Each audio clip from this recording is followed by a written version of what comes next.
بچے کو قتل کر کے کام آپ نے ماشاءاللہ، اور ماں قتل کر رہی ہے اپنے بچے کو. یار مرغی خدا کی قسم اپنے انڈے کی بھی حفاظت کرتی ہے. جانوروں سے سبق سیکھ لو. ابھی چوزا نکلا نہیں ہے، انڈے کو ہاتھ لگا کے تو دیکھو، ابھی اس سے بچہ نکلا نہیں ہے، بننا شروع ہوا ہے. جانور کے دل میں اللہ نے اس انڈے کی محبت ڈال دی ہے. تبھی مرغی ہر آڑی ترچھی جگہ پہ انڈا بھی نہیں دیتی. جتنی اللہ نے اس کو کھوپڑی دی ہے نا، اس حساب سے وہ انڈوں کی حفاظت کرتی ہے. ایک جگہ پہ جا کے دیکھی، سوٹیبل جگہ دیکھے گی کوئی جانوروں سے اور دوسرے چیزوں سے محفوظ ہو، پھر ان انڈوں پہ بیٹھتی ہے، ان کو گھماتی ہے کہ میرے بچے ہیں، اور انسان درندہ بن گیا. تبھی کہتا ہوں میرے بھائی، یہ یونیورسٹیاں، کالج اور اسکول آپ کو تعلیم دے سکتے ہیں، انسان کا بچہ نہیں بنا سکتے. انسان کا بچہ بننے کے لیے پیغمبروں کی تعلیمات کو فالو کرنا پڑے گا. انسان کو انسان بنانے کا پیکج پیغمبروں کے سوا کسی کے پاس نہیں ہے. اور جس کے پاس پیغمبر کی تعلیمات نہیں ہے، قرآن کے الفاظ دیکھو، والذین کفروا یأکلون ویتمتعون کما تأکل الانعام. اللہ کہتے ہیں ان کی زندگی جانوروں جیسی ہے. ان کے کھانے پینے کو اور لائف اسٹائل کو مت دیکھو.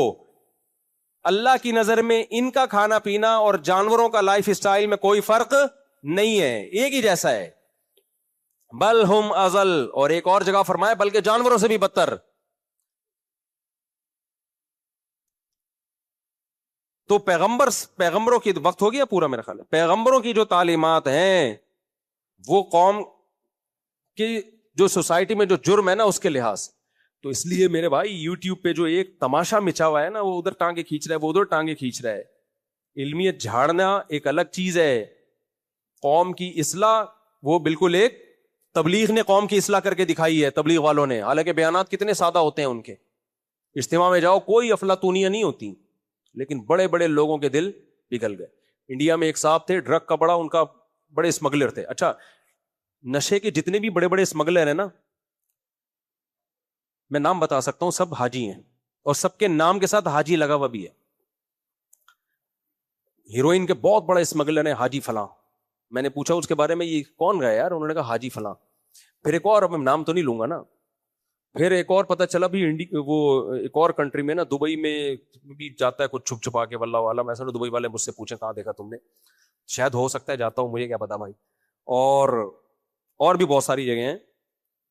تو ماشاءاللہ 4 بندوں کی میں نے تحقیق کی، چاروں کے نام کے ساتھ کیا لگا ہوا ہے؟ حاجی فلاں. حاجی فلاں یہ کام کر رہے ہیں ڈرگس کا. تو انڈیا میں ایک صاحب تھے، وہ حاجی نہیں تھے اتفاق سے، لیکن ڈرگس کا بڑا بزنس تھا. ہزاروں لوگوں کو نشے پہ لگایا، خود بھی نشہ، اوٹ پٹانگ حرکتیں. میں نے پوچھا بھائی یہ کہاں سے سدھر گئے آپ؟ کہہ رہے ہیں تبلیغ میں سے روزہ لگایا تھا. تبلیغ میں سے. حالانکہ تبلیغ والوں کی باتیں کتنی سیدھی سادی سی ہوتی ہیں. لوگ سارے تبلیغ پہ اعتراض کرتے ہیں، ابے ان کو آتا کیا ہے، ان کو تو کچھ بھی نہیں آتا، یہ تو ایسی بس باتیں کر. لیکن جب اپنا بچہ بگڑتا ہے نا، تو پھر کسی بہت بڑے اسکالر کے پاس لے کے نہیں جاتے. پھر کہاں لے کے جاتے ہیں بچے کو؟ بھائی تبلیغ میں اس کو تھوڑا سا وقت لگوا دو تاکہ یہ انسان کا بچہ بن جائے. تو پیغمبروں کی تعلیمات سوسائٹی کی نیڈ کے حساب سے ہوتی ہیں. تو ہمیں بھی سوسائٹی کی نیڈ کے حساب سے بات کرنے کی ضرورت ہے، اور ہمیں فوکس کرنا ہے. صرف علماء کی ذمہ داری نہیں ہے، سب کی ذمہ داری ہے کہ سوسائٹی میں جو خرابیاں چل رہی ہیں ہم ان کے خلاف آواز اٹھائیں.